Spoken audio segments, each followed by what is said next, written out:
Busy day. Got the Okamoto media conference with Ross Atkins today at 1 o'clock. It's going to be on the fan. It's going to be all over Sportsnet. I'm always interested in those kind of media availabilities because they're there to celebrate the signing of a new player. And, of course, there will be questions for Okamoto and for Atkins about the process of getting Okamoto. But what everybody wants to know is still what's next. Hey, are you done or are you still going? Are you in, you out? And Atkins isn't going to say much. He's a very guarded speaker. That's my guess. But every once in a while, he wears down. Wear him down today, Jay's Media, is what I'm saying. Wear him down to the point where he gives another Hoffman answer. Even though the Hoffman thing certainly doesn't seem as though it's turning into much. He's the opening day closer at this point with a bullet outside of some kind of completely unforeseen trade for a different closer. But still, every once in a while, he'll give you one. He'll give you just a little taste. So hopefully that works out today. Leafs game day, huge game against the Florida Panthers. Always a measuring stick. I don't care how many guys they're missing. It's just, it's an important game. They play a style of hockey that it's important that the Toronto Maple Leafs can match because that's the way that they were built. And the last time they faced that team was one of their better moments of the season. Also, Panthers coming off that Winter Classic, and now they just played the Avalanche. This seems to be a good spot for the Leafs to try to get 2 points. And as we know, the fun thing about this season, if you want to put it that way, is that every game from here on out is really going to matter. This isn't the days of old where right about this time of year, you were either talking about the chase for home ice or who was going to get, whether or not Mitch Marner was going to get 100 points, whether or not someone was going to reach an individual accolade. Playoffs and the threat of missing them were never a thing. So, yeah, it is Leafs game day. Score a Popeye's chicken sandwich for only $6 in classic or spicy. Make it your new game day tradition. Get your $6 chicken sandwich at a Popeye's near you. Tidy win for the Toronto Raptors, who really match up well with the Atlanta Hawks. I especially enjoy when the Raptors beat the brakes off the Hawks because, okay, I get it. I criticize stuff like Raptors and Blue Jays fans when they do the whole, nobody respects us south of the border. They don't talk about us. And I'm also a Seahawks fan, and their fan base does the same thing. And the media didn't give us the credit because we're on the West Coast. We're in the wrong time zone. Nobody thinks about us up here. I think in today's media climate, where most things are hyper-personalized anyways, where most people have on-demand content that is for their team, and the depth in which there is just great coverage for every single team. There's not one that I've come across so far where they have not had an awesome show built for a franchise now. Didn't always used to be that way. But now with the changing landscape of media, I don't get as concerned about whether or not someone who spends just a few minutes every week thinking about your team gives you detailed thoughts about your team. But I am petty in a different way when it comes to the Raptors, which is before the season started, the Hawks were a big-time sexy nerd pick. Boy, oh boy, were they ever. The NBA, what is Dan Hanzus is a great name for the NFL condescending, where you've got the elites that talk about the sport. Oh, they loved the Hawks. Oh, how they loved the way that the Hawks would play defense, and this was the team to watch. And yeah, they're whatever. They're whatever. It was fun watching Kristaps Porzingis get into it with the Raptors. It was fun to watch the Raptors win, but it was like a very complete team effort, a very enjoyable win for the Raptors. And to me, this was actually a little illustrative of where I'm at with this team right now, and I have Blake Murphy coming up at 10, and we're going to do a bunch of stuff, but there will be Raptors in there. And at this moment, the Raptors have had a bit of an up and down season. They've certainly exceeded expectations. They've had some moments where they've looked kind of dominant. They've had some slip ups where the question of how deep or how different they are from a play-in team has certainly emanated. That being said, I would say that the most important thing coming into this season was seeing the fit between Scotty Barnes and Brandon Ingram. And so far, so good. They can play independently of one another, and they don't feel as though they're constantly stepping on each other's toes. There was a Charlotte game this year, the one that they won, where I was actually a little bit, so I was excited by the win, but I had my red flag up, or I had my antennas up looking at that going, I don't really want to see a team where Brandon Ingram's taking that many shots and he's this central to the offense. And Scotty Barnes gets pushed into being, a rebounder and a defensive player. I want to see what he looks like as like a 1A player. And this season, the thing I feel most confident about with the Raptors is Barnes has clearly taken yet another step. I think he's maturing, and so is his game. He is very well-rounded, and I don't know, people love to do is he the best player on a championship team? I don't know about that, but he certainly looks like the guy that you really were hoping that he would be. And Brandon Ingram has come in here. He's playing every night, knock on wood. I don't have it in front of me, but he's been healthy so far, which is the big question mark with him. His offense has created space for other Raptors players. He's fit in seamlessly. He's working his ass off. He's actually trying to play defense, which is something I haven't seen from him in his career, not like this. And there's nights, he's not a perfect defensive player, but he's given a grade A effort on most occasions. And so you have the two most important pieces of your roster looking like what you expected. The rest has been pretty mediocre. It just has been. There's Colin Murray Boyles has been awesome and was amazing last night. And I'm really, really, really high on that kid. If he's going to rebound, if he's going to block shots, if he's going to be just a smart player, he's just a gamer. He has high basketball IQ. Where he positions himself, the way that he defends, a lot of it, his passing, his playmaking, there's so much to like there. I feel like the ceiling on the kid is quite high. That might be a real gem for the Toronto Raptors. But everything else, it's Pirtle is very good when he's healthy, but he's not really been healthy. RJ Barrett, I think, is very important to this team, but at his contract, it's going to be really difficult to envision a scenario where he fits in with this group long term. So it's always awkward watching him where you go, oh man, he's having a good night. He feels important, and yet, is he going to be here? Quickly, I would say, has had a pretty disappointing season. It's just, there's been some good. I'm not going to say that it's been a disaster. That's way, way, way overstating the case. But yeah, it's not going the way that you really would have hoped it would have gone when they bought him at the price that they bought him for from the New York Knicks. And then with the bench, Mamu's been solid. But every night, it's kind of trick or treat with the rest of the guys. Shed, gamer, competitive, do like him. Closed the game yesterday, which I thought was kind of interesting yet again, instead of quickly. But there's all these rumors out there.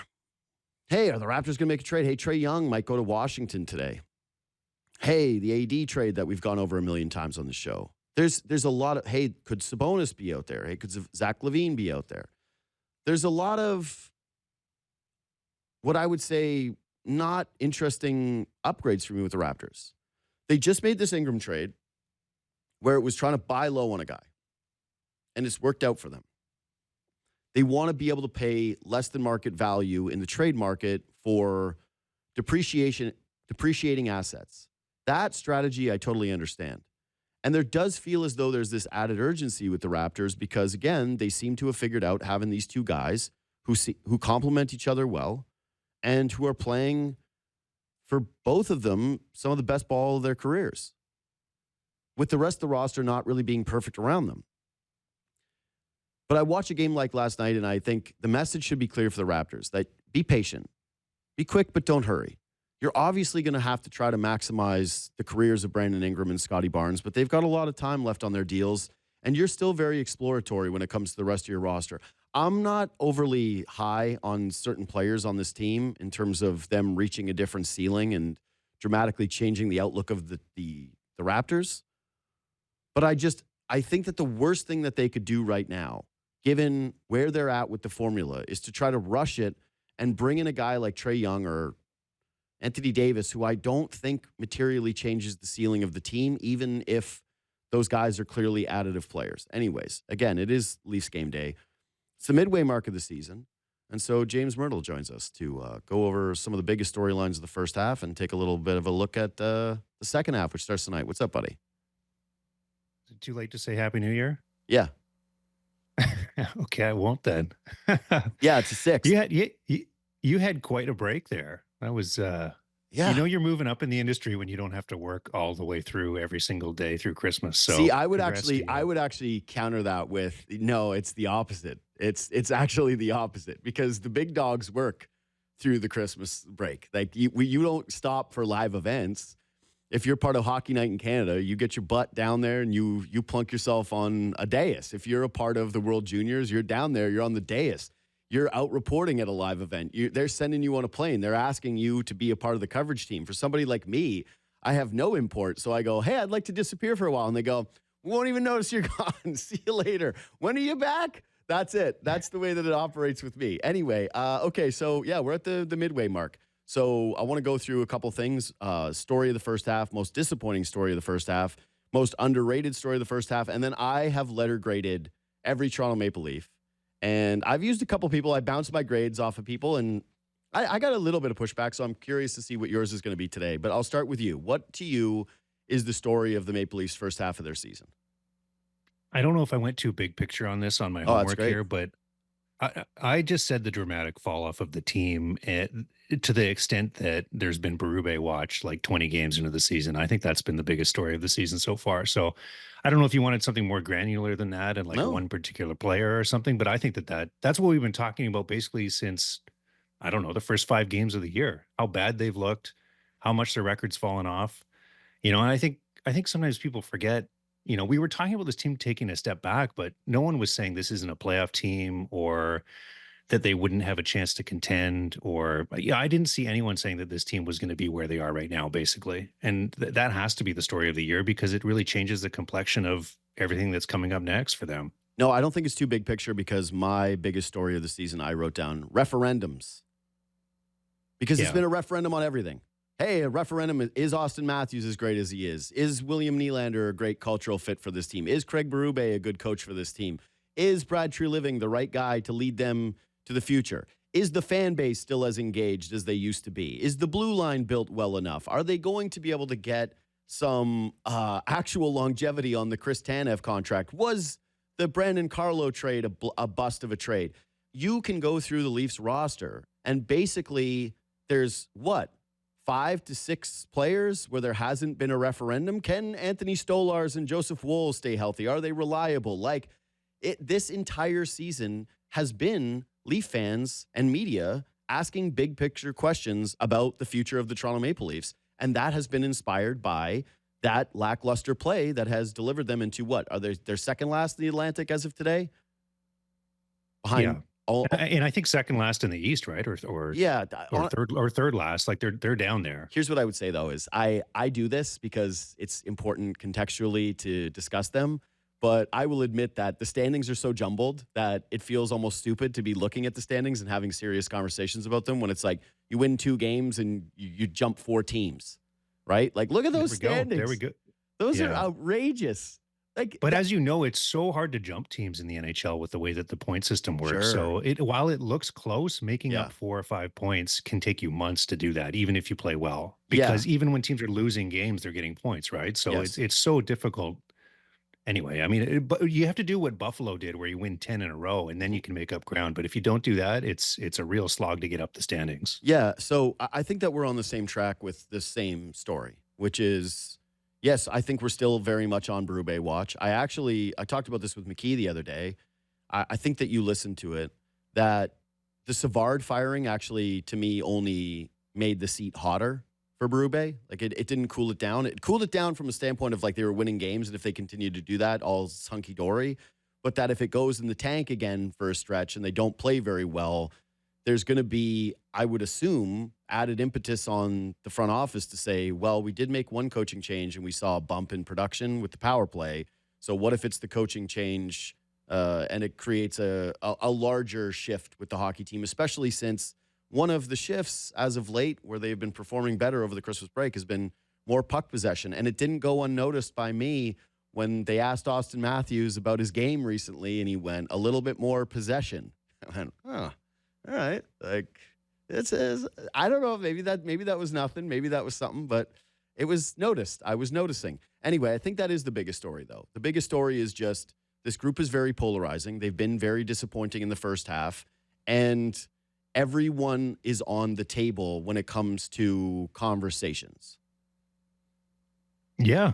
I mean, I think the construction of this team is on the table as a conversation in a much bigger way than it was last year ever. I mean, for everything that went right last year, and there were a lot of things that went their way, and they had a lot of great performances, it's almost like the complete opposite has happened this year. They've had more injuries. They've had more underperformance. As you said off the top, was there 5 or 6 Leafs? And when we go through your letter grades, how many guys are going to get better than a C or a C plus? Hardly anybody. And I have more than that. I was a nice grader. Well, you're too good of a teacher. Well, that's good. I have 4 guys with A+ or A-. Wow. Yeah, I guess so. I mean, well, because you're talking about. I guess that's the thing too. Is if you think about it, they've had some great stories like Troy Stetcher and Dennis Hildeby, and even Easton Cowan's been fine this year. I'm trying to think who the other A pluses are going to be. Ekman Larson has outperformed his contract. Jake McCabe's played pretty well. So even with those good performances, for them to be, nearly 20 on pace for nearly 20 points back of last year, that says something about how poorly the rest of the team has performed. I already feel bad about my grades because I wanted to be harsher with some of these, and I went, and I did the points thing where I was like, well, they do have a lot of points, so I can't really do it too bad. And now this team can score. I mean, that's not the issue. Yeah. If you think about how bad the power play has been, and they're still, I think, 7th or 8th in the league in goal production, like they've got that to build on, but it's the other things that are a problem right now. So the reason why I think that, again, referendums or nobody saw this level coming is such an important first half storyline is because I actually think that it has been so prominent. It's difficult to envision a scenario where that goes away in the second half. Like even if they make the playoffs now, depending on the playoff results, we are going to be having those referendums on the future of the hockey team and what should be happening.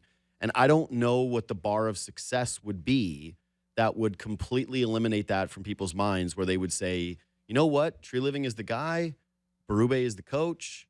They've got the right players. They've got the right chemistry. They've got the right cap structure. They've got the right blue line moving forward. To me, it would be legitimately an Eastern Conference Finals appearance. That's the point where people would look at this year and go, you know what? We were wrong. We were idiots. We over-exaggerated to 41-game sample. And the Toronto Maple Leafs used the second half where they had to dig in and play playoff hockey the rest of the way to actually change who they are. That, to your point about like, hey, last year we didn't have those same big picture conversations. I think we did when it came to the core 4 and then what turned into the DNA change.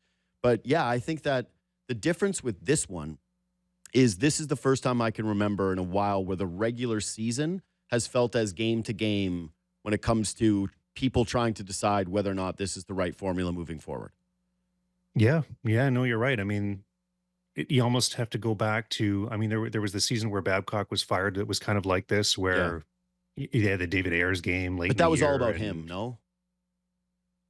Well, even after he was gone, remember, there was like kind of the existential questions about like, what is this team and are they good enough? And then they lose to Columbus in a play-in round. So that was the last season where it felt like this.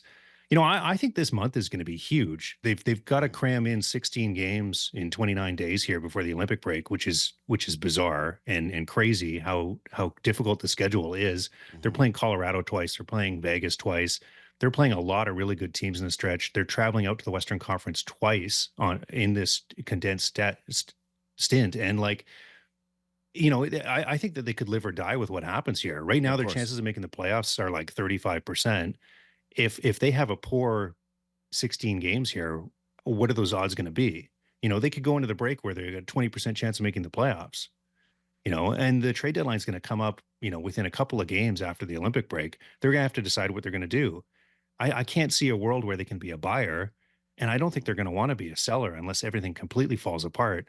But this month is absolutely huge for them. And if this stretch where they've had Troy Stetcher and the goalies have been good and they've played well, if this stretch is for real, they need to show it right now, not against the weaker schedule that they've had in the first half. Yeah. So what I would say is, I know that models are projecting them as like I've seen some where they're as low as 25%, and I've seen some where they're as high as like 45%. Mm-hmm. The JD model is they have 51% chance to make the playoffs as of today. Well, I think that's optimistic, though, with how jumbled up it is. Yeah, and I know. I'm just saying, I look at how jumbled up it is, and I see some of the teams that are ahead of them and who they'd have to leapfrog. And I'm just, from a talent standpoint, and when the Leafs have actually looked at their best, which they have over this recent stretch, that to me is an indicator of, oh, okay, I still think that as bad as this team has played, that's part of the reason that there are referendums, is that a lot of guys are not meeting their expectation mark talent-wise. And if that they're just able to do that more consistently, they're going to end up as one of the better teams in the Atlantic. I still think that they are. From a talent standpoint, even with the blue line, the state that it's in, when I look at the Leafs and I look at some of these other rosters that are ahead of them, when they flash that standing up there, I don't look at a bunch of teams that say, oh, wow, they're just not going to be able to catch those guys. Oh, no, that team's just too deep. Oh, that team's definitely going to go on a tear. Like, for God's sakes. So I saw today, the Sabres are like minus 200 favorites today. I think they play the Canucks. So yeah, embarrassing for the Canucks. But even still, I looked at that line and I went, are you kidding me? We're going to give the Sabres minus 200 credit because they went on this winning streak? Spare me. And they'll probably win, but I'm just saying, that's a little much. Okay, most underrated story of the season for you. Oh, I thought we were doing disappointment. Oh, okay, sure. Yeah, let's do disappointment. Story. Yeah. We got all three, but yeah, I have it written down on my notes that way. But yeah, let's do most disappointing. I think we'll have the same one. I don't know if we will or not. Okay. All right. My biggest disappointment is the inability to move past losing Marner and do anything in the offseason with that money that opened up. They were looking at spending 13 and a half on Marner. They had some ability to get creative and do something, and what they did completely hasn't worked. So that's what I had as the biggest disappointment for this team. That's so much better than mine, and it's right. That is right. What did you have? Did you have Matthews or? No, I have Morgan Riley. But I was thinking coming into this when we got to the letter grades, like Morgan Riley had a bad year last year, right? Like they had the referendum on Riley was last year, and Tree Living had to talk with him and everything. Like, this is kind of like last chance saloon for, I think, Morgan Riley. So I don't know that we should be surprised. And the other thing I would say is that with the injuries and with the way Berube has used him, like, Morgan Riley can't be playing 27 minutes in a game ever. Not. It just can't. That's not what he is. Yep. So I don't even know. He's been disappointing, but it's not surprising in the least. Okay, so why I have him as my most disappointing is because when we went into the offseason, they basically wouldn't entertain the conversation of trying to move off of him. And everyone was pounding the table. And it kind of gets to your point about the creativity of this team. And it's something that has remained a theme for the Toronto Maple Leafs. They handed out all these no-move clauses, and then they've done the ultimate, well, these guys have earned the no moves. And the only time that I'm aware where someone has been asked to move one, I think it was, that's it. It's Mitch Marner at the deadline, right? Like, am I missing somebody? It was Mitch Marner at the deadline where all of a sudden they put the feet or the fire to his feet and said, hey, would you move this for Mikko Rantanen? What's the other guy that was asked about waiving a no-move clause? David Kampf. Well, David Kampf had a no-trade clause, and they waived him. Right. But you're right. Like, no, they haven't played hardball nearly enough, right. And the Marner conversation, they had to open up in that offseason, one of the previous two. So of course, the fact that they didn't is it's being too conservative and not being creative. And that's just a losing attitude in the NHL right now. Like, you're going to get left behind, because if you're just trying to go to free agency to July 1 and fill out your holes with the money you've got, it's not going to happen for you. And I think that's where the Leafs ended up this year. So this is why I have Morgan Riley as my most disappointing, is it's not purely on him. Even though I said this the other night, I'm so tired of making excuses for Morgan Riley. Like, it's always, oh, it's the D partner. It's always he's miscast. It's like, ultimately, at the end of the day, he makes $7.5 million, and you don't feel his offensive impact in a way that even comes close to countering how bad he's been yet again this season defensively, right? Like, for just example, and I know that clearly Evan Bouchard makes more money, but Evan Bouchard is this polarizing player, right? Where he's got this bomb from the point, and God, he can create offensively. But every couple of nights, you look at an Edmonton game, you look at the highlights, and he makes some kind of a boneheaded decision where you go, oof, that's really tough to swallow. Morgan Rielly, like the offensive output, the points are kind of there, but like you said, the team can score. And I don't feel as though a lot of these things are like, wow, primary drivers of Morgan Rielly, or that when he hops over the boards when they need a goal, that all of a sudden their chances have materially changed. Like, I would say that Oliver Ekman-Larsson has been their best offensive defenseman this season, and he's far more complete of a player. Part of the reason why Rielly, though, is disappointing to me is not just the play. It was the fact that going into the offseason, he was so clearly an obvious target for DNA change, that the front office came out here with all this bluster of, well, we need to change the DNA. We need to change the DNA. And to your point about losing Marner, not replacing him, that was part of the failure of the plan. Morgan Rielly's under contract still for another 4 seasons after this. 2030. He's going to be 35 years old, James, by the time this contract, actually 36 years old in the final year of his contract here. Like, can you imagine what this is going to look like a few years from now? This is someone who has really relied on athleticism. The idea that the Leafs took their time with this player and that they didn't want to try to pressure to move off of him a year ago, when a team might have looked at it as a, Kipper used the analogy yesterday, I watched him, of maybe a team looks at Morgan Rielly the way that teams looked at Seth Jones. Because there was a point in time where people looked at that Seth Jones contract and said, man, you can't move for that guy. That's way too much money. And yes, Chicago was in a way worse position than Toronto, so that gave him a little bit more grace. But at this point, like, people are, you're talking about, hey, in this offseason now maybe Morgan Rielly moves. For what? Who's taking Morgan Rielly up until his age 36 season at $7+ million a year, unless you're taking on another horrific contract? I think ideally you'd hope that it would just be a complete salary dump and that you can do something with the money. And I wonder if the with Leafs what looked at asset it. are you attaching to that?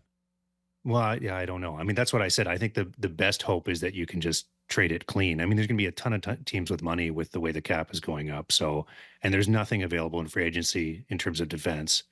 I suspect the Leafs looked at it. They were trying to add another puck mover in the offseason and they weren't able to do it. I suspect they looked at it and just said, we don't have enough guys on D. We're having a hard time adding even like a depth piece to help us. They've gotten lucky with Troy Stecher coming in on waivers. I think they just felt like they couldn't afford to just subtract Morgan Rielly and not do anything else. But again, it's kind of like the safe maneuver. And the Leafs have gone the safe route again and again and again, and it's burnt them because everything catches up to you. And it's caught up to them with Morgan Rielly. And, it was kind of an exclamation point on where he's at in his season, watching Matthew Schaefer, 18 years old, skate around him the way that he did. It used to be that Morgan Rielly was a dynamic player. I mean, never the greatest defensive player, but it used to be that he could get you out of his seat with the way he would move around the ice. And he looks old. You're talking about 35 or 36. He looks like one of the older defensemen in the league. And it's robbed him of what his biggest strength was his skating ability. Yeah. I think that's well said. So to me, it's like a multitude of why he's the most disappointing. It's the most disappointing because the front office decided to do the same thing that they did the year before with Mitch Marner, that they didn't learn their lesson about at least talking to guys about waiving their no move. The idea that they were just going to be comfortable with him and give him his space and then propagate this whole narrative about how he's in the best shape of his life now, when I don't know if he was in the greatest shape last year. There was conversations about whether he was because he had become a new father or whatever. He's always been a freak athlete, man. Like, Morgan Rielly has always been one of the best athletes on the Toronto Maple Leafs every single year he's on the team. So to me, the idea of he was in the best shape of his life coming into his age 32 season was already a red flag where I was like, I don't know about this. And yeah, I see the minutes. I know that wasn't the plan, that they had Chris Tanev, that they had Brendan Carlo, but when he had Brendan Carlo, they looked awful together. And Brendan Carlo took a lot of that beating up until the point where he was just about hurt, where people started to go, what part does Morgan Rielly play in this? Because didn't they trade for this guy in order to make Morgan Rielly more productive? Wasn't this supposed to be a fit with Morgan Rielly? Like, if Brendan Carlo's not a fit with Morgan Rielly, who is exactly? So, yeah, it's not his fault now that he's playing games with Jake Myers and you're watching these games going, or Philippe Myers, sorry, and you're watching these games and going, oof, like, these two can't even play it all together. This is somebody that's staple to Morgan Rielly, but realistically, over the course of the last 5 seasons, Morgan Rielly has looked his best when he's played with Luke Shen during a playoff run. And outside of that, it's pretty absent in terms of what is great. And now I look at the contract and I think of it very much as a big-time albatross, that it's going to be very difficult for this team to get off of it. They're still in a position where I don't know how they're going to manage his minutes throughout the season. And he feels like one of the guys. When I'm talking about, hey, the Leafs could make the playoffs, one of my biggest, points that I don't feel very confident in, I think that Morgan Rielly is going to continue to play a ton of minutes for this team, and he's going to hurt this team on the aggregate. Yeah. I mean, you need to come up with the plan. If you're trying to subtract that deal, you need to come up with a plan with what your blue line is going to look like and where you're going to come up with a replacement. And I know people say, well, call someone up from the Marlies but I think that those hard conversations you're talking about, I think we're getting awfully close to that being a reality. And by that, I mean, in this upcoming offseason, pending a dramatic turnaround for Morgan Rielly in the second half and in the playoffs, those are going to be the hard conversations that are had. Is this a guy we need to move off of? And if the answer is yes, then you try and force that through. And I know that people talk about the no movement clause and the player can block it. And yeah, but you can do things that make it uncomfortable. We've seen guys with no movement clauses be moved. And I think if a team makes it clear that you're not wanted and they're going in a different direction, most of the time in that situation, the player says, okay, here's what I'm willing to do. Yes. And that's why I thought that when we're talking about DNA change, I went, Trey Living, a lot of this was on you as well. That if you wanted to have a different DNA, then it started with you having a more uncomfortable franchise and potentially a more uncomfortable relationship with some of your players. Morgan Rielly is an amazing guy. Really is. One of my favorite. I don't really like having podcast conversations with current hockey players. A lot of times they're just too guarded and media trained and they don't want to give you anything. Morgan Rielly is one of the only dudes that I've had conversations with where he is just like genuine, is open, he's thoughtful. I think he really cares. And it's part of the reason why I'm even reluctant to be harsh on him at times. Is I'm like, man, I don't know. This guy seems like the best, and I know he wants it badly. But the Leafs, to me, had to, in this offseason, at least entertain the idea and push him harder rather than just going, hey, we believe in you and coddling you. That just reminds me of the old front office. That was their playbook, and you just doubled down on it. So what was the point of bringing you in? Okay, most underrated story of the offseason, or the first half of the season. You've done 2 offseason things, so I'm like, oh, is the offseason show? I had a hard time with this one. I came up with Dennis Hildeby playing as well as he has and kind of like saving their goaltending situation because Stolar struggled so much at the beginning of the year and they would have been potentially dead in the water or using Caden Primo or whatever. And having Hildeby play this well for 15 games has been massive for them. So I don't know if that was I don't know. I couldn't come up with another one. You probably got a better one than I do on this one. I think it's pretty. I think it's pretty equal because here's the thing: is we're in Toronto. So every little microcosm of the roster gets picked over, right? And so that's why I chose, I actually like your Hildeby one in terms of, it's probably a little underrated in terms of how overstated his impact was. And every juncture of the season, you just talked about how the next month is huge for them. Well, you know what else was huge for them is all the games they've missed Anthony Stolarz when they built the team largely around their goaltending. That was one of the premises of this year was, hey, yeah, we give up a lot of shots. We don't possess the puck enough, but we get grade A-plus goaltending. And when Hildeby first came in, there was a real sense of, boy, especially that week and a half Wool missed, if he doesn't stopgap them to a bunch of victories and points, we might be looking at the standings completely differently today if he just plays like what an AHL goaltender is supposed to look like in the NHL, right? So, no, he's been a find. And I think that he's the first half story, or he's a great underrated story too, because we probably have underrated a little bit the discussion of what this means having a guy like that in your system to protect you from future Stolarz injuries or the ability at some point to be able to make a trade when you don't really have any assets to trade from, right? This has been the whole story. Like, what do they have? They got Easton Cowan, they got Ben Danford, and a pick in 2038. That's what they're working from. It felt like when they got Stolarz signed in training camp that, okay, their tandem is set for years to come. It's going to be Wool, it's going to be Stolarz, and you're going to feel good about that. But Hildeby plays this well. He's waiver exempt right now, but he requires waivers next year. Mm-hmm. So are you going to go with 3 guys? Probably not. So one of the stories of the offseason, maybe not, obviously not the biggest one of the offseason, but one of them is they got to figure out what's happening with the goaltending. We're assuming that Stolarz is going to be healthy by this time next year or the training camp next year. So someone's going to have to go. They're going to have to come up with a solution because you're not putting this version of Hildeby on waivers. And I don't think you even want to trade him because, I think he's outplayed Joseph Wool here over the last month. This stretch of the 19 games where they're 10-5-4, if you look at the numbers, Hildeby's numbers are better.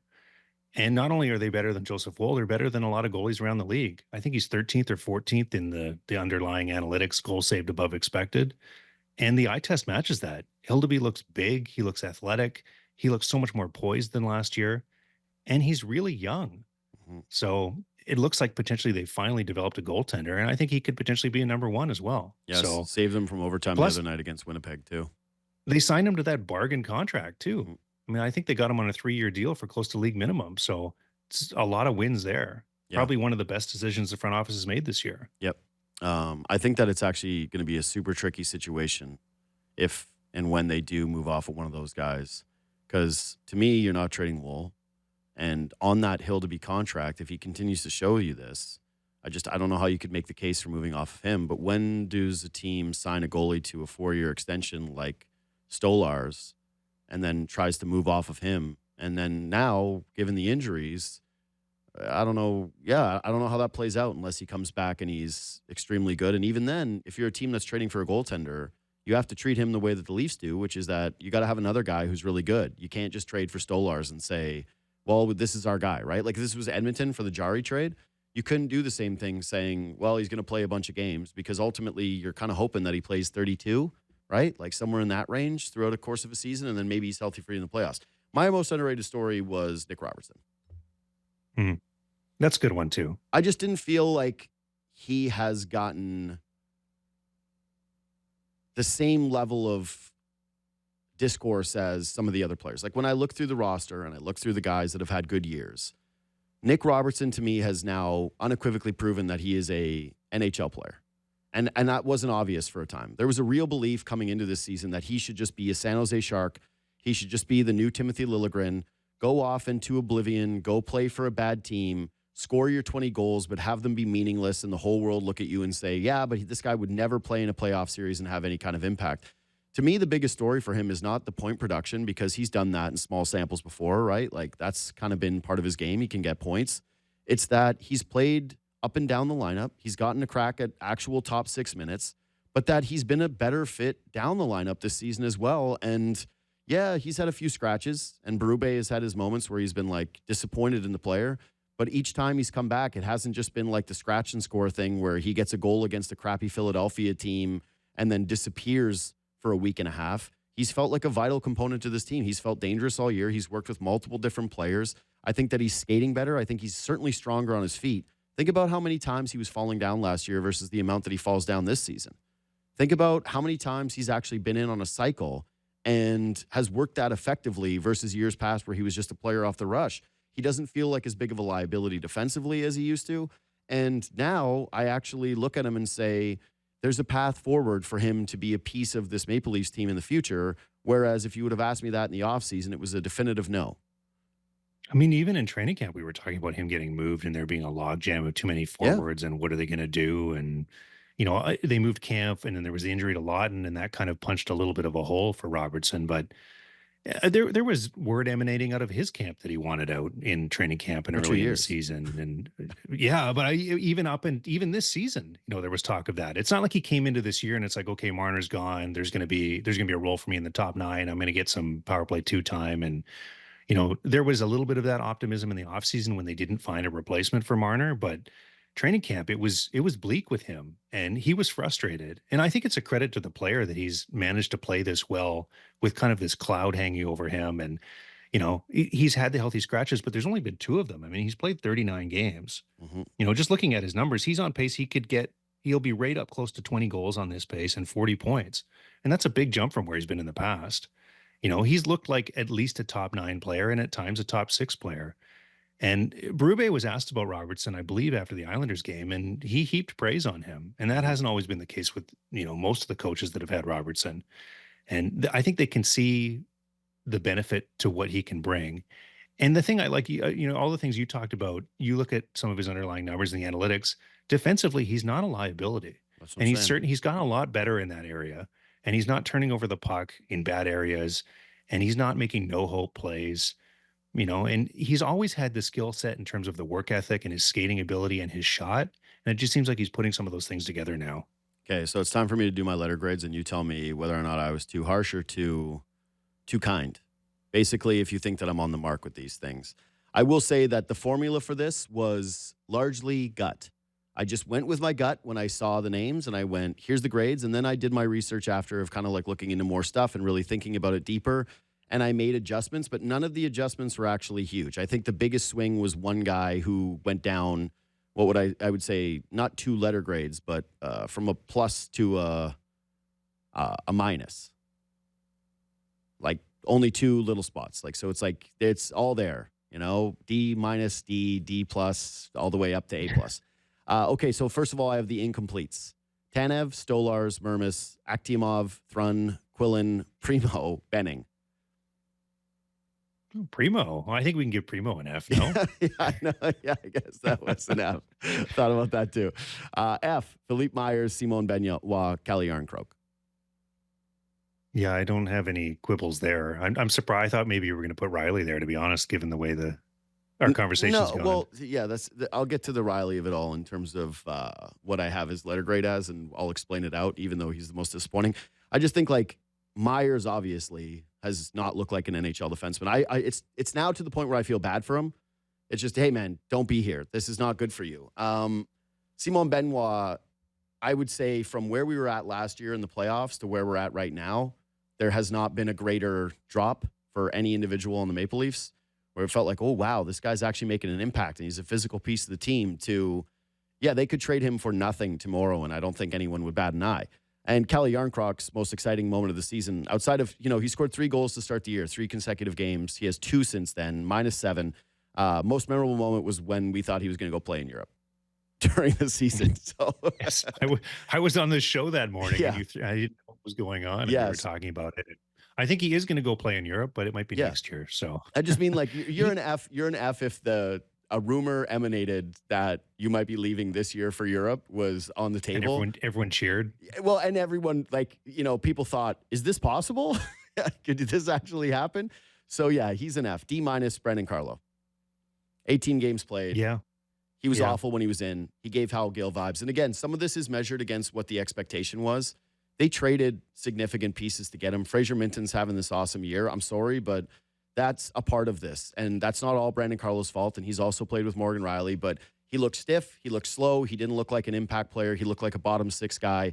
And for you to give up a first-round pick and an actual prospect for someone that's supposed to be like an actual staple on your roster, it's a really tough look. So he's my only D minus.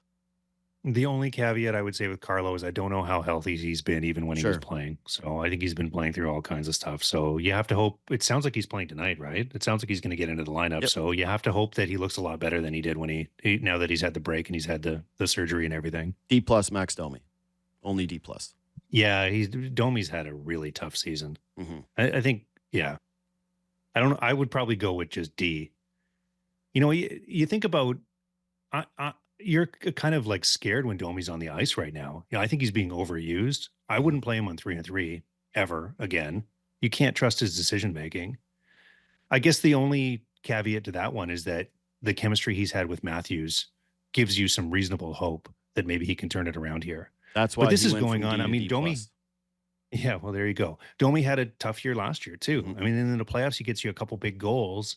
And you can see, I remember in the playoffs we were talking about him, and why does Berube keep going back to this guy? He's, all of the mistakes he's made, and then he would score a big goal for them. And it's like, okay, well, I guess that justifies his faith in him. And with the injuries that they've had, I think Berube feels like he needs that offense that Domi can provide, but he's just giving way too much back on the other end. You probably have it in front of you, but what's his plus minus this year? I don't have it in front of me, but it's not good. Yeah. It's not good. It is. It's very not. I think, it's -11. This group I had between C- and D+, and I ended up bumping all 3 of them up from D+ to C- just because at least they showed a little bit of something at some points. That's Dakota Joshua, Matthias Michelli, Morgan Riley. Oh, there's Riley. Okay. Yeah. Mm-hmm. They were all D+. Yeah. Domi was a D, and then again, I my guilty conscience got the better of me when I was making this list, and I ended up bumping most guys up a spot, and That was it. I just looked at Morgan Riley and said he still has 25 points and he's been forced to play a ton of minutes. Like giving him a grade that's harsher than a C- felt too much for me, even though, and I do think that right now there is a little bit of a vacuum of recency bias, that there were a couple of moments this season where I thought that he played adequately for this team. He hasn't been good. He's certainly not a $7.5 million defenseman, but like, yeah, he has still served a role for this team. He's been consistent. He's been healthy on a blue line that hasn't had health. Michelli and Joshua, again, I originally had D+. I went like, how could he be scratched for this many games and get a C-? But Michelli, the way he's looked, it actually makes me feel more like he shouldn't have been scratched for that long, given the talent pool here.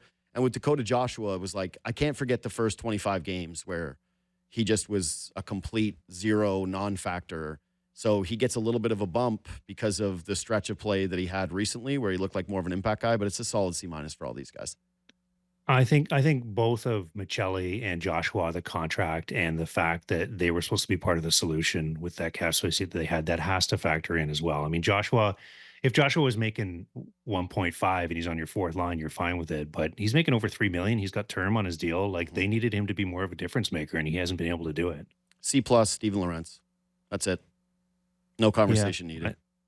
No, I think that's fine. B-, John Tavares, Austin Matthews, Easton Cowan, William Nylander. Yeah, I mean, Easton Cowan's tough because he's been put in such a difficult situation. Like I didn't even think he'd be on the team this year, to be honest. And Same. You know, with the way it's played out recently, he probably should be down with the Marlies. I'm not sure why there's been this trips to the press box, and he should be an injury fill-in guy. I mean, what would be the issue with him playing half the season with the Marlies and half the season with the Leafs? I don't know why they're so reluctant to do that, other than they just feel like they don't have enough guys that are playing well. So he's the only guy that I felt bad even putting here because none of this is his fault. And I don't look at this like, oh, he's B-, this is who he is, or anything along those lines. He's had some games this year where he's been great for the team, but overall, just, yeah, like he doesn't look ready for playing regular minutes over the course of a long season. He's going to have moments where he pops. He has games where he pops, but he has a lot of games where he just kind of disappears, and that's what you would expect from a 20-year-old kid. So he's just a B- in the sense of, yeah, there's been moments of nice, and there's been moments of, well, and so that's where he slots in. I will say this, Tavares got bumped up a little bit because of his contract and the start. The start was awesome, and again, this is the full first half, but he's got one 5-on-5 goal in his last 20 games. That's half of the first half of the season, so I think that I'm being generous there with the B-, just given the amount of workload that he's had to take on in the absence of Matthews, the fact that he did carry them offensively for a while, and the contract. But, yeah, it's not trending in a great direction. And then Matthews and Nylander, to me, are obvious. Like, you know, you can look at the points and you can look at this recent stretch for Matthews, but we were having huge discussions about Matthews like 2 weeks ago. And with Nylander, like, yeah, he's leading the team in points, so he can't be much lower than this. But, yeah, a lot of this year is leaving me cold, and I feel as though from the first stretch of the year to where he's been at, even when healthy, the couple weeks prior to him joining the press box with whatever this new mysterious ailment is, like, it's been an underwhelming year for him. Like, it just has been. So he's a B-. B. I think you could even make the case Matthews and Nylander could be C+, to be honest. Yeah, so given what your expectation is, that's where I originally had them. Yeah. B, Robertson, Lawton, Nyes. Yeah, that sounds right to me. Okay. I mean, Nyes has certainly fallen off pretty dramatically. If you look at just this stretch where, you know, a lot of the team has played well, he hasn't made the impact. And, you know, obviously he's been playing through something as well. But the thing with Nyes is that he's kind of played his way off of Matthews' wing, which we didn't expect coming into the year. So yeah, I might think about having him a little bit lower than you got him. B+, Nick Waugh, Joseph Woll. Yeah, especially lately, Nick Waugh looks great. Now that they're finally giving him more ice time, when they're depleted, I think Nick Waugh's got to be a 16-plus minute a night guy. I mean, that's what he was in Vegas. He played pretty big minutes there, and he played all over the lineup. I really like the way he plays on the power play at the net front. He's fantastic. He's got pretty good hands. He's a great penalty killer. He's one of the reasons why they're the top faceoff team in the league. I think Nick Waugh's been underrated really, really good. Totally and we agree. were expecting a little bit more offense, but that's starting to come here. A-, Dennis Hildeby, Bobby McMahon. What more could Dennis Hildeby give you? He's giving me a lot. What more did he have to show? Giving me a great A-. That's because I want to leave gap for the other guys. A is just OEL and Jake McCabe. Yeah, Jake McCabe has been fantastic. Unreal. Yes. I actually wanted to put him as most underrated story of the season, but I felt like we at least do acknowledge how important McCabe is on a nightly basis versus, Robertson I don't think has gotten as much. A+, there's only one guy. It's Troy Stecher. He's the only one.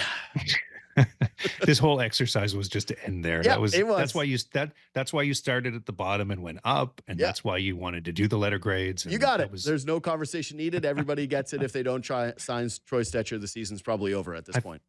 I feel like you and Troy Stecher might be related in some way, given how much you looks like your half brother or distant cousin or something. Maybe. I used to get Travis Dermott a lot. I was like, all right, I can kind of see that one. Yeah, I can kind of see that one. All right, James Mirtle of The Athletic. Thanks for joining me, buddy. We'll see you soon. Thanks, JD. All right, quick break. We'll come back. And big loaded hour with Blake Murphy coming up.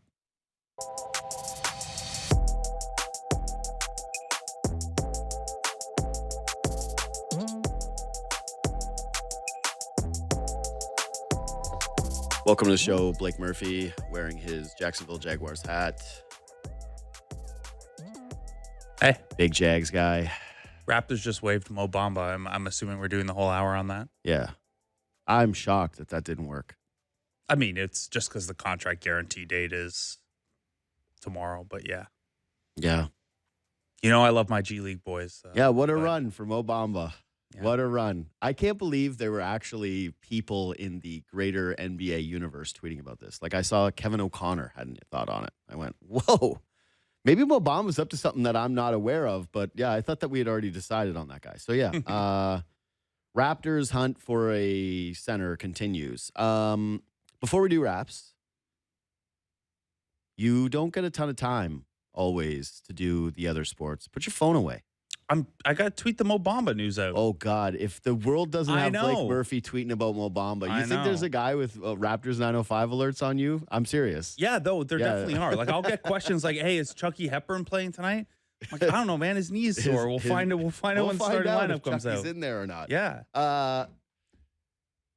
You don't have any Jays space anymore. No, it's one of the costs of going back and forth, which is good for employability, but bad because, like, I would have liked to have talked about Okamoto yesterday. Yeah, okay. So what are you thinking? This is completely open. You can do any Jays thoughts that you have. Do you have any?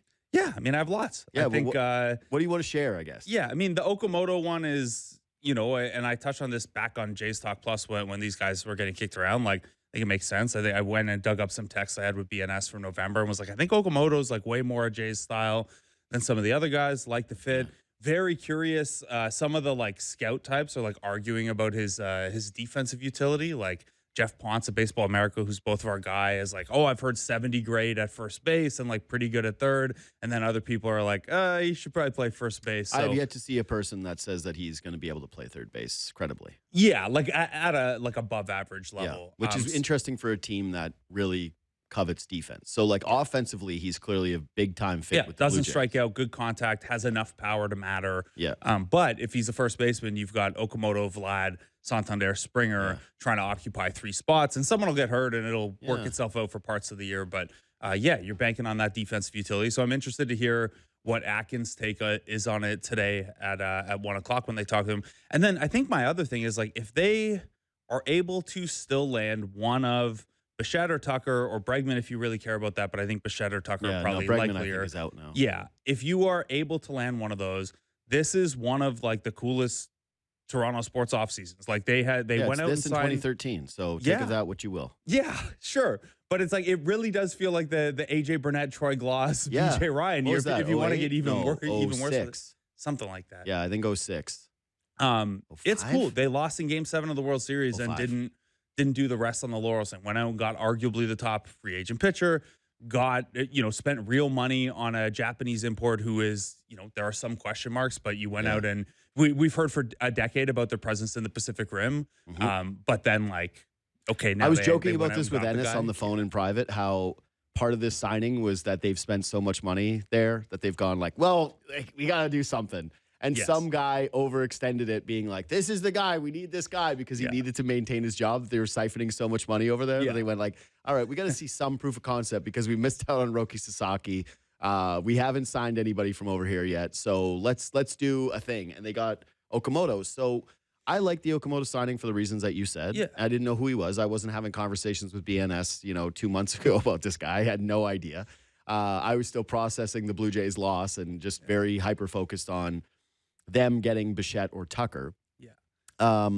But yeah, I think that the third base thing is a little bit more curious than it's getting credit for in the moment, simply because of what you said about the other three guys. Like, if he can play third base, it's all pretty straightforward, right? Like, if he's even an average third baseman, okay, Barger's going to play a little bit more right field. Ernie Clemente play a little bit more second base. Maybe Jimenez plays fewer games at shortstop, and Ernie takes over there. It all makes sense. If he gets to spring training and he's, a Vlad level third baseman, well, then it's like, okay, well, you're going to load manage George Springer, and he's going to sit some days. And Vlad's going to play more DH days instead of first base. And Santander has to play a corner outfield. Yeah, that's the other thing, too, is people are like, well, he can also play the outfield. He's a utility guy. And I'm like... Hasn't he only done that like since 2022 I looked like into that. Yeah. He doesn't ever do that. And the idea of them having Santander and Okamoto in the outfield... When they had a playoff run where they had this incredible outfield defense, you can't go from having Dalton Varsho, Miles Straw, Nathan Lucas to close games to those two guys butchering the outfield. I'm sorry. Here's the thing, though. There's no such thing as too many good players. There is such a thing as too many good players with not enough positions for them. But and this is why I say, I think my main take right now is if you still land one of Bichette or Tucker, everything just lines up. Like, Okamoto can spot in here and there, and you've used your financial might in such a big market way that if one of those guys is on the bench at times, it's not the end of the world. No. Where if you are the Cleveland Guardians or the Pittsburgh Pirates and you have a $15 million a year guy who's only playing 4 out of every 6 games, you're like, what the heck? That's the whole budget. But a big market team doesn't have to operate that way. You can be the Dodgers and have Chris Taylor as a $15 million a year super sub kind of guy. That's something that only big market teams can do. So right now there's still enough small question mark. Like, I think it's a solid offseason regardless. But if you land one of Bichette or Tucker, the way everything looks, the way you can mix and match guys lefty, righty, or whatever, the way the playing time looks on paper, I think it's a really good offseason. Same. I think it's a very good offseason as of right now. But it will not be a great offseason without the addition of... I'm greedy. Yeah, you have to be greedy. And I actually really like your point about the Dodgers, because that was my line of thinking with him too. Was my first thought was who? My second thought was, okay, so he's the third baseman. And then I dug deeper and they were like, he might not be the third baseman. I went, okay, that's kind of interesting because he's not an outfielder. Found that out pretty quick. But I went to a spot where I said, all right, the Dodgers routinely have these pitching staffs where they just load up on guys. And you're watching them through the regular season, and they're throwing out a bunch of dudes, and it's like, well, they'll get Glasnow back, and they'll get Snell back, and they've got this much money that's hurt. I went, yeah, why can't the Blue Jays do that with bats? Of just having a guy on the bench for a bunch of games who's a stud who can come in and pinch hit for them if they need to. That's great. I have no problem with that. I run into the issue of if they don't sign Bichette or Tucker, anybody that looks at it and says... no, but they still had a great offseason. Like, you can't be upset about that, because I would argue that there's still a hole. Like, they have a lot of unproven. Santander is now unproven. Okamoto is unproven. It's not proven whether or not some of the guys that had really good offensive playoff runs and years especially are going to be able to replicate that. It's not proven that George Springer at his age is going to be able to come in and do this again. So, and as much work as they've done improving the farm system, there is not another Barger knocking on the door. No, they've used those guys. They have, and like the guys that they do have are floor guys, right? Like they're high floor guys. They're guys who could come in and they wouldn't be terrible. Yeah. But there's not. Barger's the one guy that has a potential ceiling there, and who knows if he repeats it, and who knows if he finds it. Obviously, he had a great playoff run there. But there were stretches last year, even when you looked at him and you thought, I don't know. Yeah. Like I'm not really too sure. So yeah, I remain very much, and I thought I was a little bit of a sourpuss yesterday on the show. I was because I just listen, man. I've never been as excited about the Blue Jays as I am right now, and I think a lot of people feel that way. Like, been a fan for a long time. I go to a lot of games. I'm super invested in them. I'm more a fan of the Jays than I am the other teams now because I get to enjoy them more as a fan. Mm-hmm. I go to a lot of games in the summer. You can't do that for Leafs. Yeah, Leaf it's just not the same. So I guess you also don't make $1 million, so you can't. No, that's exactly right. I don't own a corporation, unfortunately. Maybe someday. And so I'm so pumped about the idea that they go out there and land a Kyle Tucker or Bo Bichette and enter the season where it feels like the biggest problem of the Blue Jays is playing time. That would be incredible, rather than how do they fill this positional need, or if the bats don't start hot, if like Santander has his typical slow start to the season and a couple of those guys regress a bit, that we're having conversations like, hey, did they add enough offense? I don't want to have that. I want to add one of those other dudes. And I'm actually a little bit more hopeful today than I was yesterday, is where I was making the sourpuss comment. Is like, to me, I looked at the Okamoto signing and I thought, well, man, it's so much money now. Like, they're, spent $300 million this offseason. How much more is there really to give? And yeah, sure, if the market comes to them, they're playing that game again. But now I look at it more like, would you really do that signing if you weren't confident that you were still in on the other guys? Mm-hmm.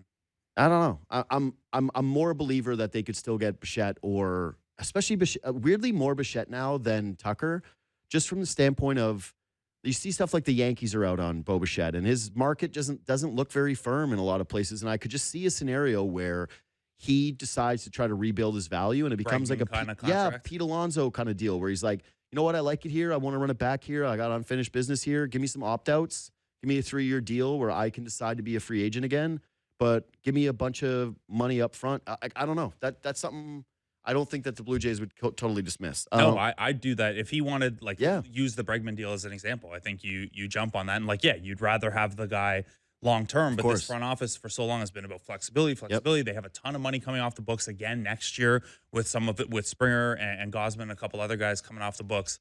Barrios isn't going to opt out, but theoretically, if he were to opt out, I don't think that's the worst thing in the world. That's my other thing, is like, if they are to sign someone else, who are they moving out?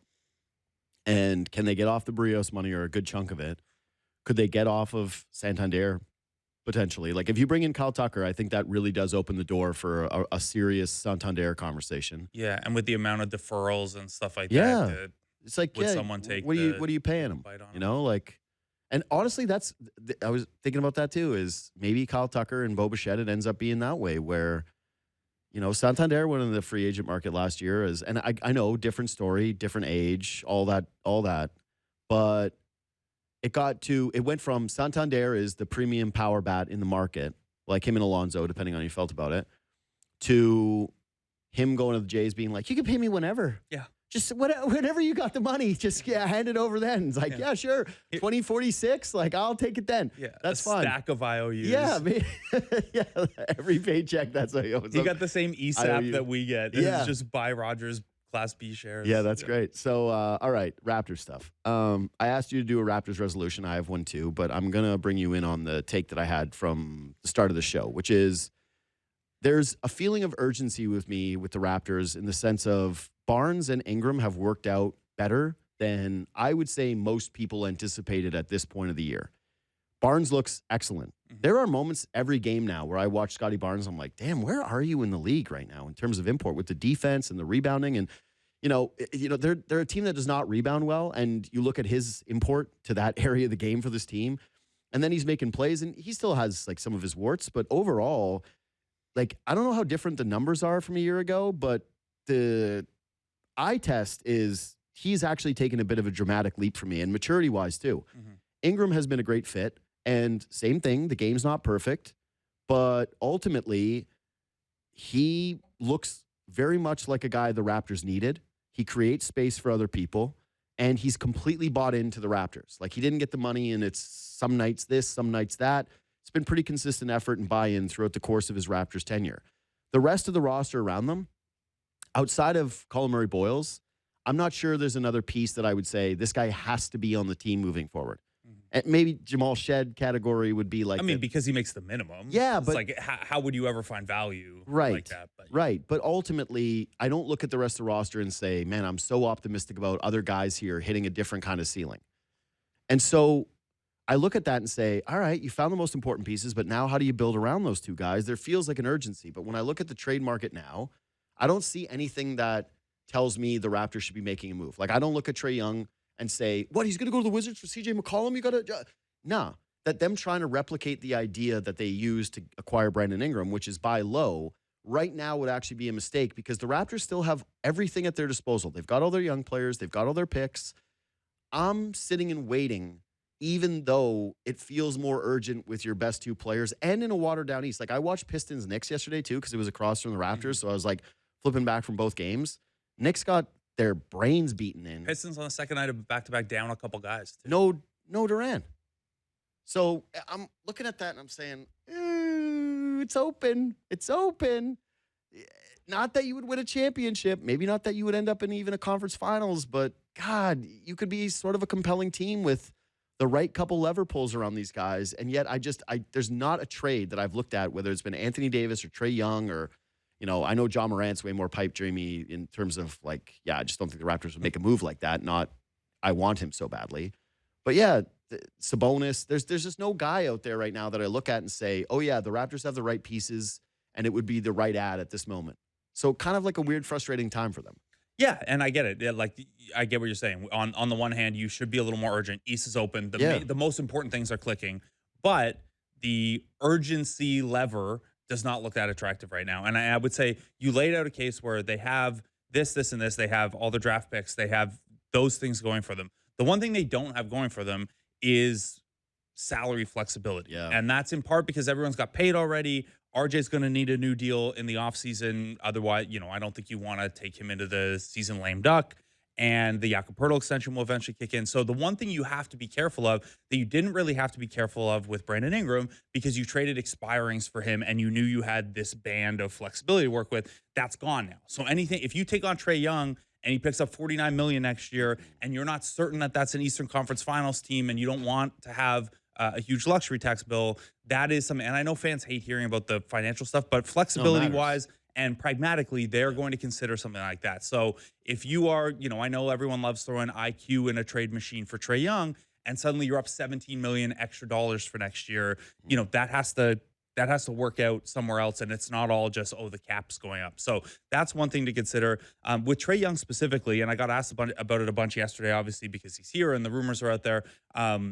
Look, they've been able to do more with the defensive personnel this year than, certainly in the starting lineup. Like all their bench guys can defend a little bit, but with the starting unit having Ingram, Barrett, and Quickly, they've done a little better than maybe you'd expect.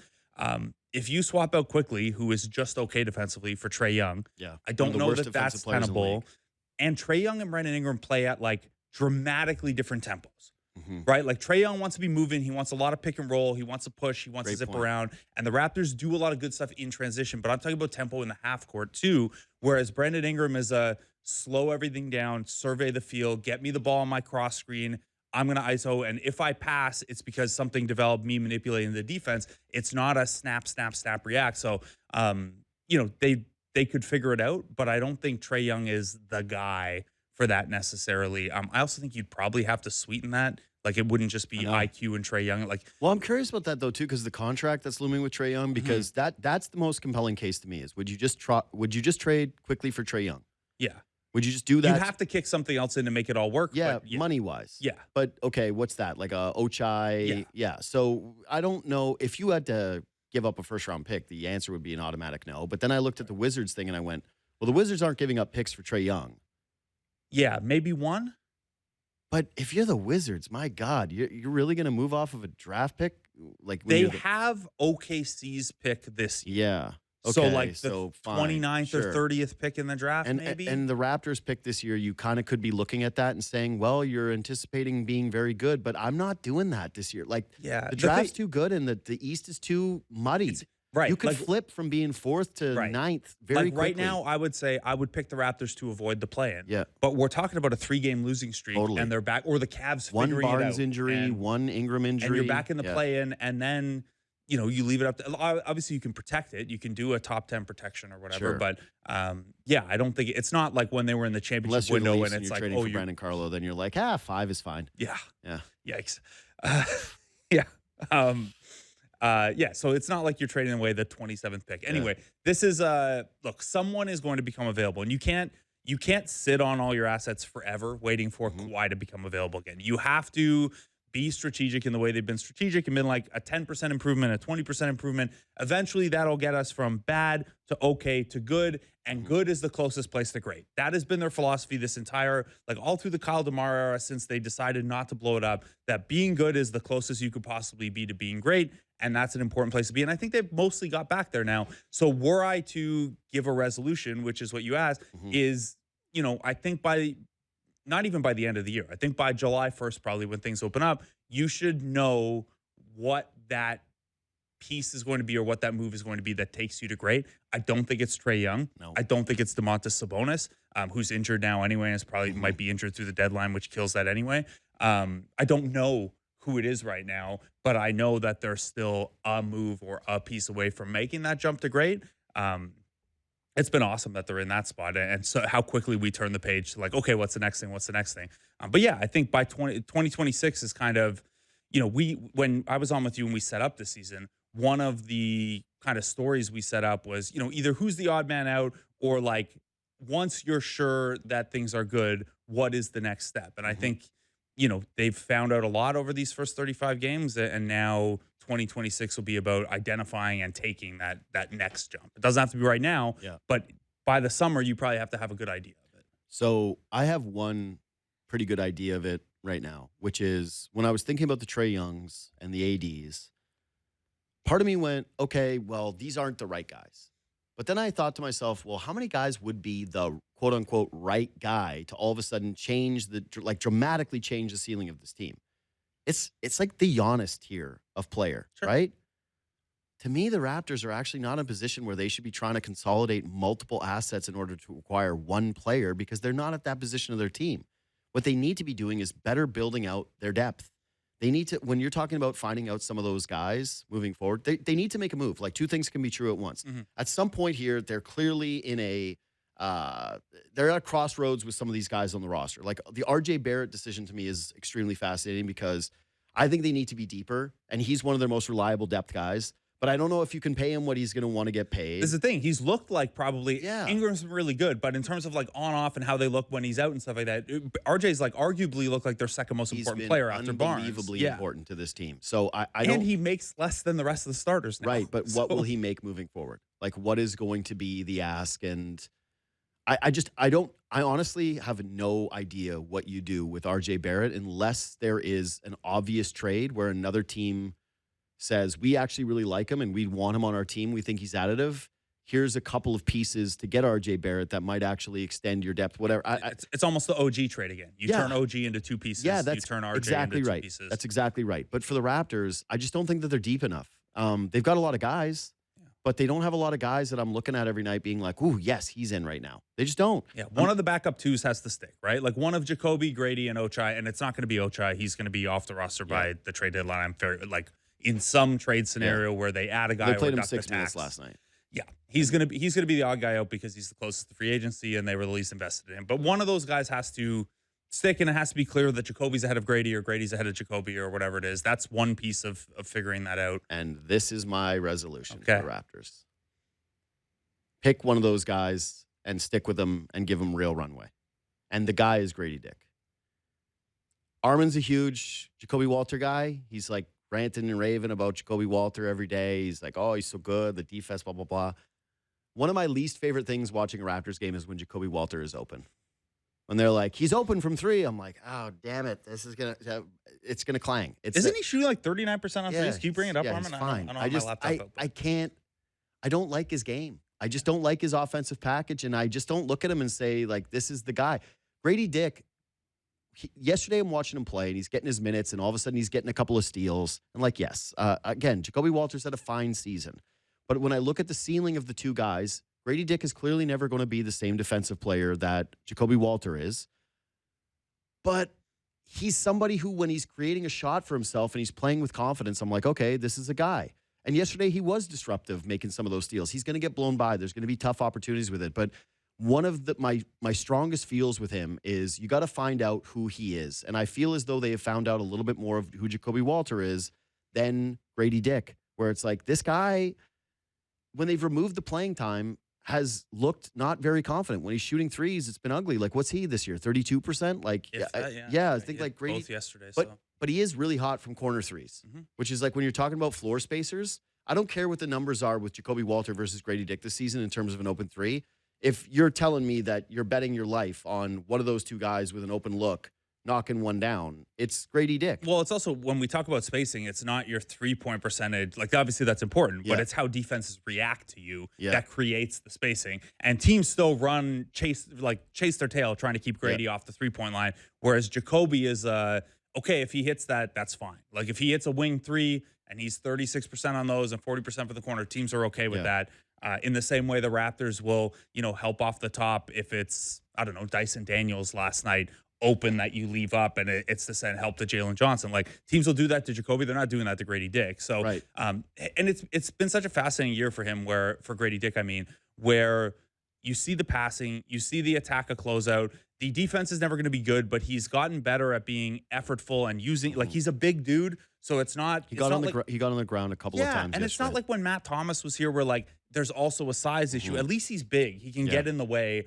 So all of that stuff has come around. It's just not the 3-point shooting. And, like, there's a critical minimum where if he doesn't hit, say, 37% of his threes, it's right. Opponents they will eventually stop giving him the spacing, the gravitational pull that makes him valuable. I don't entirely believe in, like, we're still early enough in the season to like look at the on-offs and like kind of chuckle at it or whatever. Like, Grady Dick's up there with like Jokic and Giannis and on-off impact and stuff. That's not real, but there is a reason that the offense is better even when he's not hitting those shots. And it's that there's so much more space for everyone else. And if you're looking long-term at, who is a guy who could play big minutes with the starters, I love Jacoby Walter's on-ball defense. I think he could eventually develop into I think right now he is probably the best on-ball defender against like an opposing like quick twitch point guard. Like, Jamal Shedd's good picking up 94 feet, but I think Jacoby's a little better screen navigation stuff. He's got utility, man. Both of those guys are better than Quickly. Yeah. But in terms of like who could play big minutes with the starters and make that unit better, like when you have really good ball dominant guys like Ingram, or you have really good guys who can bully and pass like Barnes, 3-point, like, look at, like, Quickly shouldn't feel as important as he does, that starting unit, given how up and down his season's been. But when that's the only shooter on the floor, it feels like water in the desert, right? To have that guy providing that spacing, get off the ball, relocate. When you look at whose skill set could scale with the good players, Grady offensively has that. It's just like, you have to get to that critical minimum of 3-point shooting. That's where I'm at with it, where I look at Jacoby Walter's game, and to me, the floor is higher because of the defense. Like, you can put him out there more credibly, and, like, again, he can make a shot. With Grady Dick, I think that what they need to find out is if he plays in a meaningful, locked-in role where he gets a certain amount of minutes every single game and you're allowing him to play through the mistakes, is he a long-term piece of your team? Or is he one of those guys that you're trying to put in a trade package because you don't think it works out? And the frustrating thing about Dick's season for me has been, I'm not really sure where I'm at with that. And I don't know how the Raptors could see where they're at with that. Because it's a team that desperately needs 3-point shooting. They invested in him in the draft. And yes, they did with Jacoby Walter too. Like, he was, what, 14th? Yeah, they were around the same. Yeah, they were around this. Yeah, so, but 19? But Walter was also in a weaker draft class. Grady Dick slipped a little bit. It felt like more of a find with him. Like, from a talent-to-talent standpoint, the kid who was at Kansas as one of their most important pieces versus the kid that was at Baylor, the pedigree difference is there. I need to find out if Grady Dick, in a meaningful sample over the minutes with this group, with those two players specifically, can have more of the Grady Dick that we saw last year at the beginning of the season, where he's playing, the Sacramento Kings, and he's pouring it in off the dribble, and he's actually creating for others, and he looks awesome. The first 15 games of the season, when he had that huge role because everyone was out and the team was bad, is the best he's ever looked. Now, you can't, you're a Sacramento King for life. Yeah. If you can only score on a bad team, there you go. Go play in Sacramento or something like that. The other thing is, like, to your point about not urgency about the team's timeline, but just the way timelines operate, they have to make a pretty big decision on Grady Dick this offseason because it's rookie scale extension summer for him. So either you are committing to him for 4 years beyond next year, or you're letting him head into a season with RFA pending, and then he's in every trade machine iteration, or if he pops, you miss the chance to, get a low value deal on, where Jacoby's got a little more runway. So, it's an important 50 games or so for Grady Dick. Yeah, it's a weird conversation because yesterday 7 Raptors finished with double-digit scoring, and it's like a really nice, complete effort win. But this is kind of almost my point of where we're going. Like, if the Raptors are getting contributions from 7 guys, they feel like a real team. And too often, and especially with Jakob Pirtle out, it feels like, yeah, they are just missing the extra, especially those twos, those wing players that can give them reliable play around those two. I think they've got to try to figure that out. But to me, it's still a question of like, that's why I don't want to move off the pick unless it's for something that's undeniable. Is like, I don't mind the idea of the Raptors even finishing with a pick that's in the 20s and drafting somebody else and trying to develop them and have them be a part of their like younger system, and then potentially move off of that player as well in the future if the right trade comes along. I mean, that's how, like, again, if we kind of, work backwards from the championship team, how they were able to make so many win now moves is that, like, Norman Powell was their 11th man prior to all those trades. Like, the year before that, there was the bench mob year and things like that. And, like, okay, OG Anunoby, late first, ends up being a high-quality starter. Norman Powell, second round. DeLon Wright, late first, and he ended up being kind of the odd guy out at times. Fred VanVleet, second round. Pascal, end of the first round. They used those late first and second round picks. And Fred, undrafted free agent, sure. But that's, effectively with the way things work now, the same as a late second. You're just handshaking with the agent, wink, wink. So, yeah, that's how they got themselves in a position where you could do a consolidation trade and not be paper thin. And this was when there was the KD rumor the other, like 3 off seasons ago. One of the difficulties was like, well, if you trade all this stuff for Kevin Durant, there's nobody left for Kevin Durant to trade with. It's the same as Giannis now. Yeah, and they're getting closer.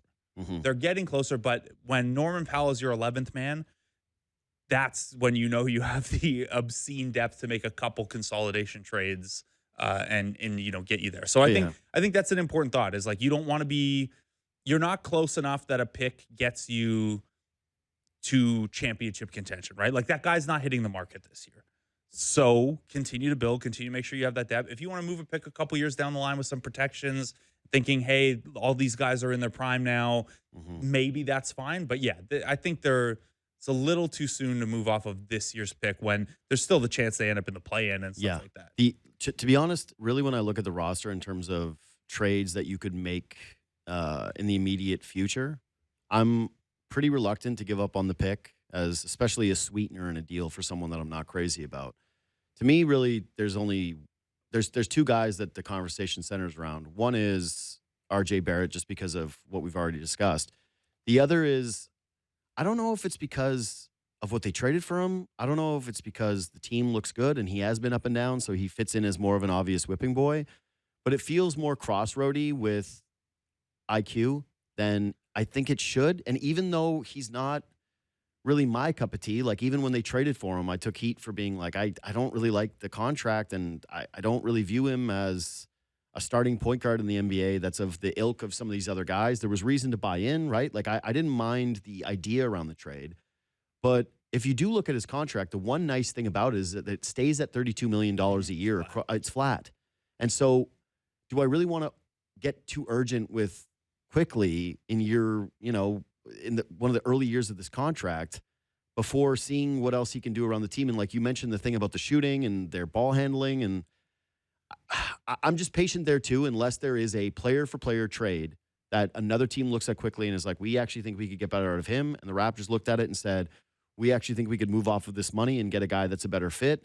That's why the Trae Young thing I mentioned, where I go, all right, you could sort of talk me into this, but I actually don't think that the money that you're going to need to give Trae Young a year from now is a smart move in order to give up quickly. It has to actually be something better than that for me. Yeah, and the point guard's such an interesting position right now, where obviously a good point guard a good point guard is important, because when you don't have one, it feels impossible to run a team. But if guys like Trae Young, who 5 years ago, he would have an extension by now, it was automatic. Anyone, you could score 30 points and get 15 assists in a game.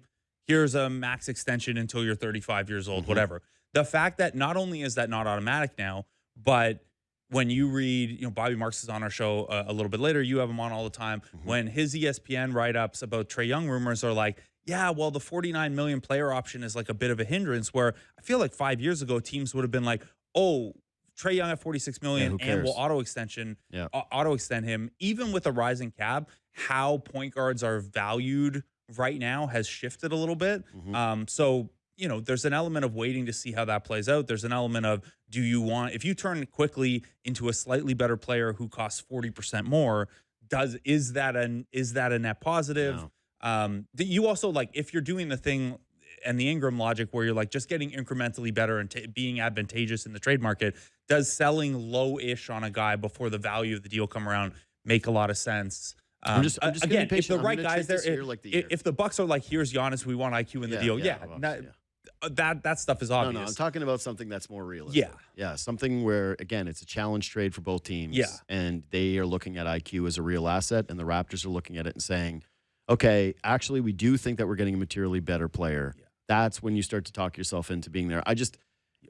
To me, it feels like they're more at a crossroads with him than it actually needs to be. And again, the urgency of having these guys be good and the flat East, I just don't think should confuse people into trying to rush a process with a team that's far from really finding out what exactly they are. That the benefit of having a full season of being able to look at these guys, like add a depth big.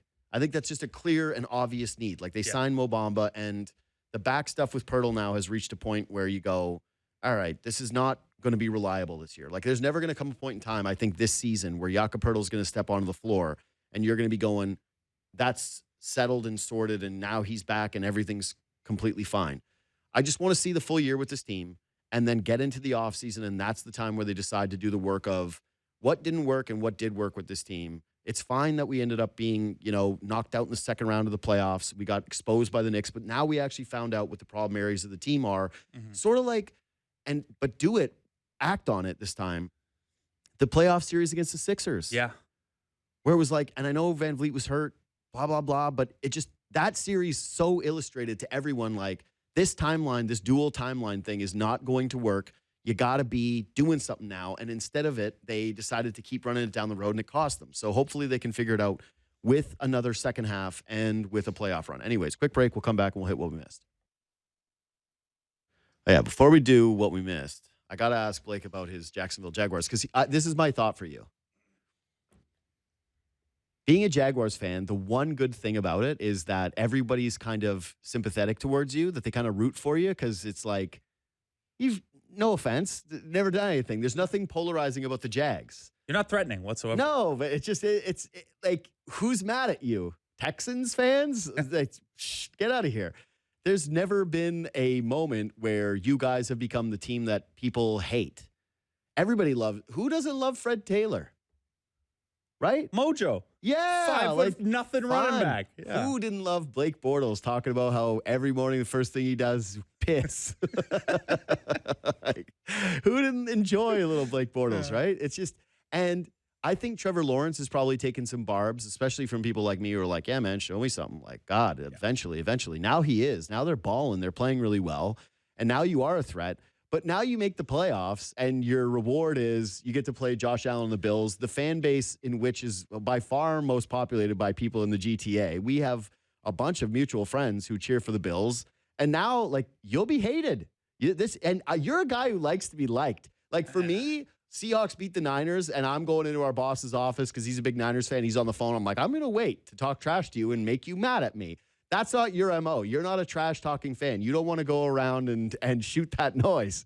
So I am kind of curious how you're feeling about, all the Buffalo Bills fans that are going to use you as an avatar for hate if your Jags win. Oh, I'm more than fine with it. So last year I went to the Jags played at the Bills on Monday Night Football. Went down with my brother, who's also a big Jags fan because of me. Oops. Did the tailgate with Jack Armstrong and stuff. And we're walking around in Jags gears, and people are like, little brothering you left and right. Like, oh, that's cute. Yeah. Like a light chirp, but no one's thinking it. And then the Jags are down by like 3 scores immediately. Yeah. And everyone's like, oh, it'll get better. It'll get better. Yeah.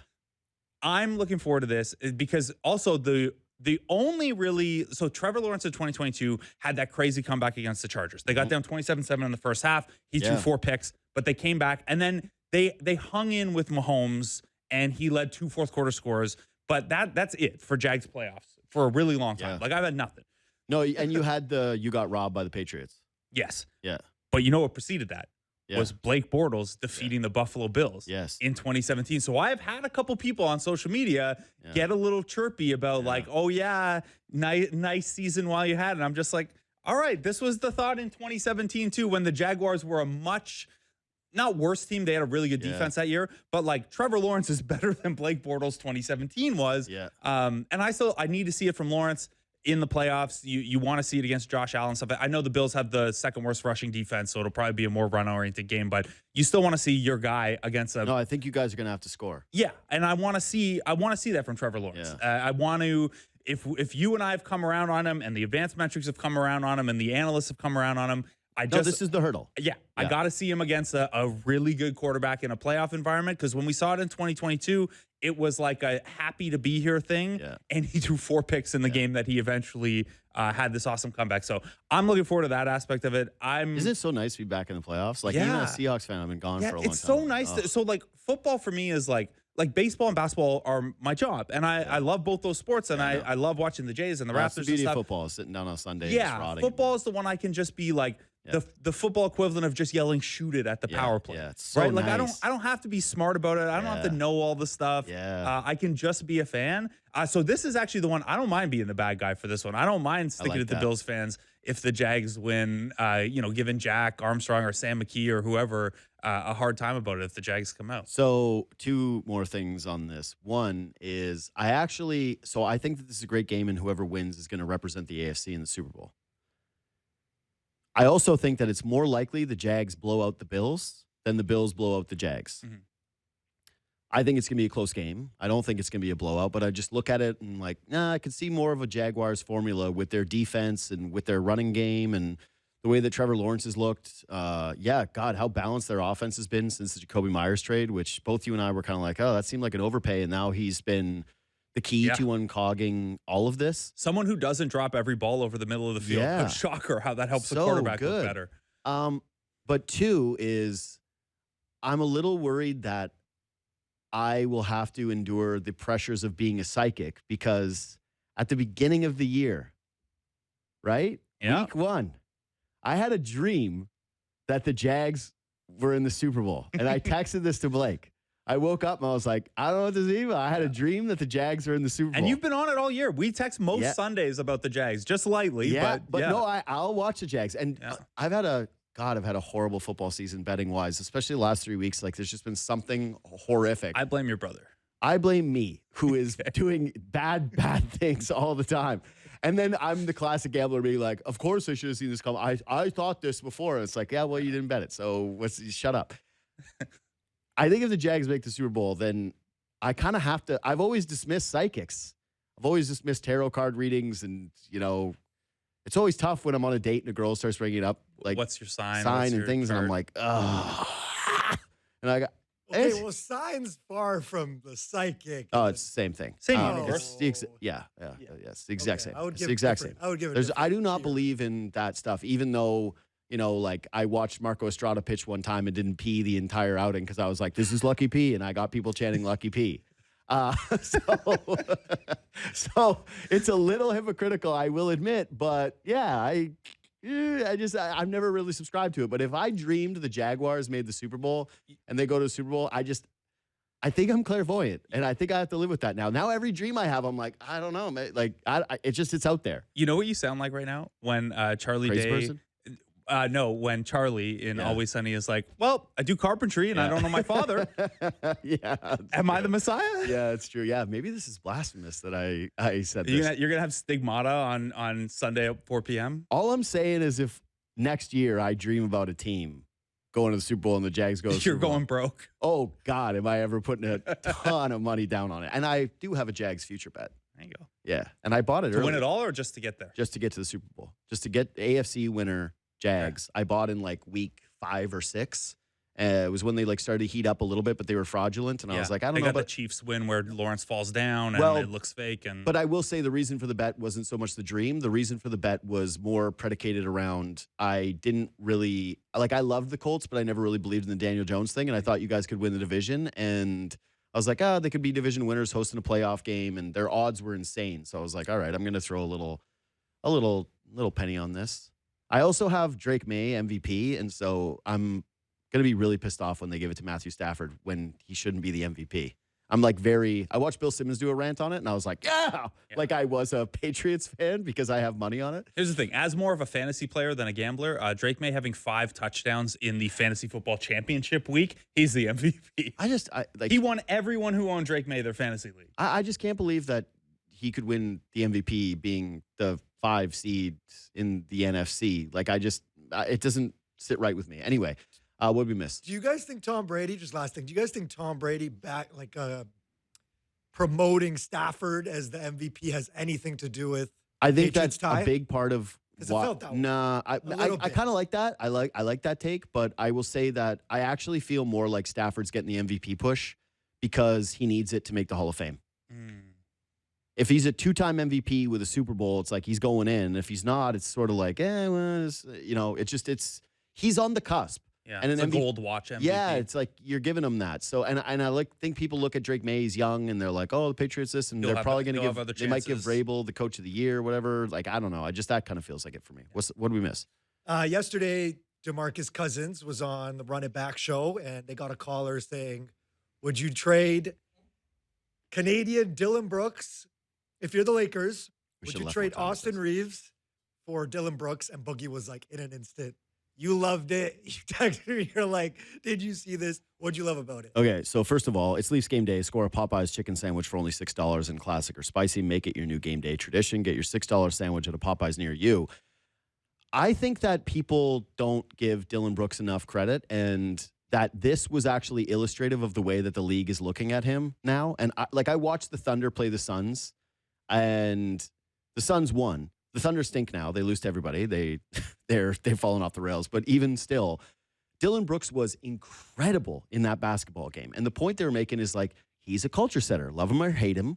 He works his bag off every night, and it emanates around the league. And I've talked about this for a while now. Professional sports, one of the things that's going to become more of a commodity is guys who bring it every single night. It's a skill. Yes. And Brooks, with that to the Lakers, would be incredible. And if they were asking for Austin Reeves, that sounds on the surface like the dumbest trade ever because Reeves can score so many points. Brooks is going to be able to get you 22 a night and play defense and fit that team. And JJ Redick would love him, adore him. And I would do that trade. You could argue 3 Canadians are having their career years. Jamal Murray, Dylan Brooks, even Shea. Nikhil, too. Nikhil? 20 a game? Yeah. Might be most Nikhil more so than Shea. Just need Zach Edey to stay healthy. Yeah. Did you do it? Oh, all of a sudden he would do it. No. Oh, I would not do it. You guys are going to be a great 6 seed who loses in the first round. Congratulations. Dylan Brooks, though.